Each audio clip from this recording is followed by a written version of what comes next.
Okay guys, so welcome guys. At tuturuan ko kayo kung paano gumamit ng X-Recorder. Pumunta lang kayo sa X-Recorder. Hantayin nyo lang. And then, di ba may camera tayo. Pipindutin nyo lang tong ito. Ayan. Pipindutin nyo yan. O yan, di ba nawala? Pipindutin nyo lang ulit ito. Pag gusto nyo mawala yung camera, pipindutin nyo lang to. Pag gusto nyo bumukas ulit, pindutin lang ulit ito. Tapos pag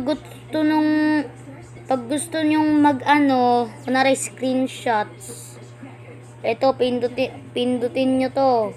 O, try natin o pipindutin ko. Screenshot.